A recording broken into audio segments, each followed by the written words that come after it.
Speaking of COVID, good transition, huh? Well, in a way, COVID is forcing China to decouple from the rest of the world. That's true. Goldman Sachs just said that they don't think China is going to open at all for 2022. So, and a lot of this is because of their zero COVID policy. So yeah, this does tie into the financial thing. So it was a great segue.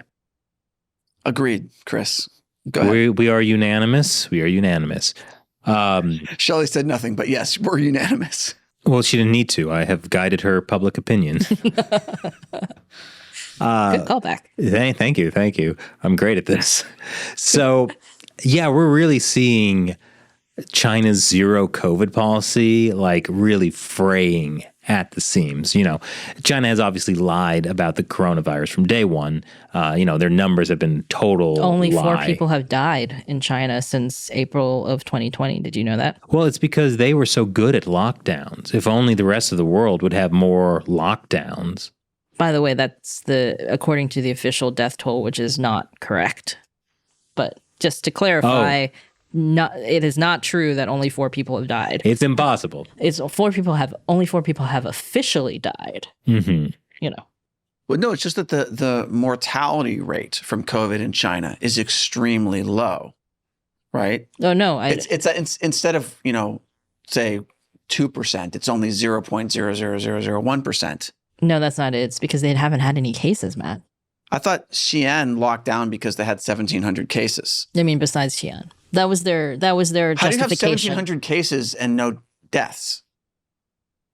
I mean, because their because the vaccines mortality are rate really is effective. extremely low. But if the vaccine is very effective, then why are they locking down? So they have claimed to have vaccinated 1.2 billion people in China.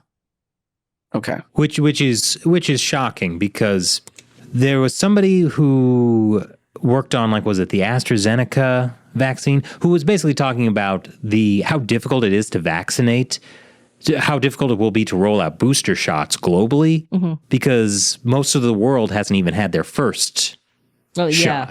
So the idea that 1.2 billion people in China, way out in the sticks in all the rural places, that everyone has gotten their shots. I mean, I actually think that that's one of the more believable statistics. Because COVID they can just force people. Because they can just make people get shots, right? Or they can line people up in cities to get tested or whatever. I think that's actually more believable than 4,300 people have died. Yeah. Yeah. But, there are a lot of qualifications for their zero COVID policy. Now they've basically staked their political reputation on this, right? Yeah. They have handled it better than anyone else in the world. They particularly criticize how poorly the U.S. handled it. So everything is about how they have handled COVID better than anyone. Even though, the U.S. government unleashed COVID into China, they still managed. Through Fort Detrick and Fort Detrick and frozen foods. Yeah. And you criticized me for joking about the moon landing. I don't believe I did.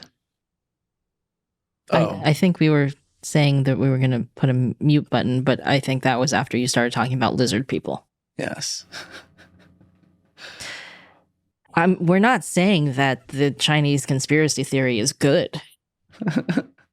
It's about as good as 0.07. But so they now have to kind of stick to the zero COVID thing, right? Yeah. But they're qualifying it because there's no way that they can keep up zero COVID. What are they calling it now? The dynamic zero COVID policy? They started calling a dynamic zero COVID. And the latest thing is that Xi'an last week claimed that after 14 days of lockdown, they have reached zero COVID on a societal level. Mm-hmm. Which means that there is no community spread. This is what they're claiming. They're like, there's no societal spread of COVID. So there's still spread. There's still cases. Like, for example, if somebody gets COVID in a family and other people get COVID, that doesn't count anymore towards zero COVID. Because they've been so locked down, that family unit can't spread it to any other family. Yeah. So So it's Especially when they can't go out and go get groceries and start Right. to starve. But like that is how you reach societal zero COVID Okay. by containing the spread among society. That's some great new think there. yes. And wasn't there also something about how they were just taking people out of the city who had COVID? So they've set up a bunch of quarantine camps in suburbs of Xi'an. So that might also be something that they're doing where it's like a statistical trick, right? Where you're like, okay, well, these people with COVID are no longer They're in not Xi'an. in Xi'an. So there are no COVID cases in Xi'an anymore. Neat little package. But apparently they're not just moving people with COVID to these quarantine camps. It's like if somebody gets COVID in the like in an apartment building, the person, their family, the entire apartment building gets moved. This is sounding like North Korean detention work camps. It is very, North Korean in that way, right? We've talked about how China is just North Korea with better PR. Yeah. But it is the top-down control that lets you essentially like force everybody in an apartment building to go into government quarantine. But yeah, so it's clearly a lot of cost to this type of zero COVID policy, right? And we're seeing it in Xi'an because the outbreak there has been bigger. So they've lockdown has been harder. And they're still locked down, even though they claim that they reached societal zero COVID. Nobody's still allowed to go anywhere. Yeah. And China's like one of the last places on earth that's still like even saying they're going to attempt this zero COVID thing. Yeah, they're not just saying that, they're defending it still. But Yeah. Because they can't admit that it's wrong. And what I wonder what's going to happen is what's going to happen to the Chinese economy, because Xi'an is a city that doesn't have a whole lot of industry, but it has, for example, there are some high-tech things like Micron and Samsung. They both have microchip factories in Xi'an, and they were saying that the lockdown is basically really affecting their ability to produce microchips that are already in short supply, right? Well, I mean, slight digression. That's one of the reasons why the Chinese Communist Party wants to invade Taiwan, is so they can take over the Taiwanese semiconductor industry. Yeah. In fact, I think the Taiwanese military came out with a paper saying that, like, if China does invade, they need to destroy their own semiconductor factories. Just total war kind of scenario. Yeah, I mean, I'm not surprised. Yeah, actually. Yeah, but that would be bad if they got that technology. No, it would definitely be, and I think that's one of the major things that they're trying for, right? Xi Jinping has said in the latest 5-year economic plan, that like what they need to do is develop their semiconductor industry. But anyway, what I was going to say is there's now an outbreak in Shenzhen, and there are reports that people are being told they cannot leave Shenzhen without a negative test, which sounds like the beginning of a lockdown. Now, Shenzhen is like a huge manufacturing hub in China.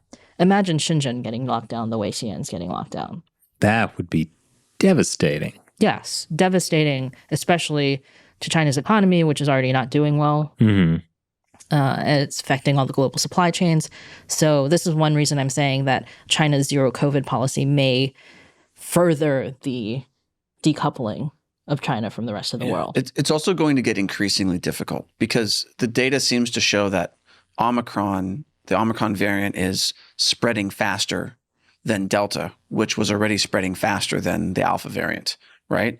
There's no reason to believe that we're not going to see yet another variant that is perhaps even more highly contagious, hopefully less deadly, but more highly contagious than Omicron come sometime in 2022, right? And so it's already almost impossible to contain Omicron. I mean, if you look at the data in the US, which is at least reasonably reliable, despite obviously problems with testing and so on, but like clearly we're seeing a huge spike in Omicron because just it's so contagious.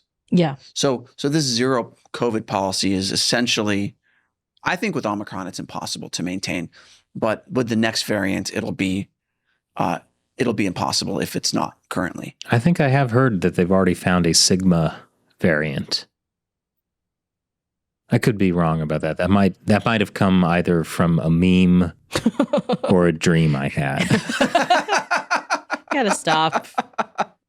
like cut down your time on the internet if you're dreaming about. Hey, those are the most reliable sources of news. I dream about scrolling through Facebook. Well, Transcendental visions in meditation are also very, very reliable news source. okay. Well, that's a different. I have to start a different channel for that. Meditation's unending. I already have started it. I transmit it directly to people's pineal bodies. Those who are receptive can see it. I see. Leave your comments below if you like that show. I mean, I'm assuming you have the wisdom to be able to pick up my signals. I assume you have. Their chakras are open. All Oh, those chakras. Okay. I install extra chakras. Chock full of chakras. That's what I call it. You know, I used to have a little bit of a speech impediment where I couldn't say ch sounds. So chock full of chakras. It's like I'm pleased that I can say that. Once upon a time, I could not. Wow. Isn't it chakras? Am I? Chakras. Chakras. Okay. Oh, gosh. Oh, no. It's falling apart. Okay. So Hong Kong. Okay. So, To your point about Omicron, I wanted you're to just talk going to gloss about. over my point about go ahead. Yes. Yeah, I am. Okay. I am doing that right now.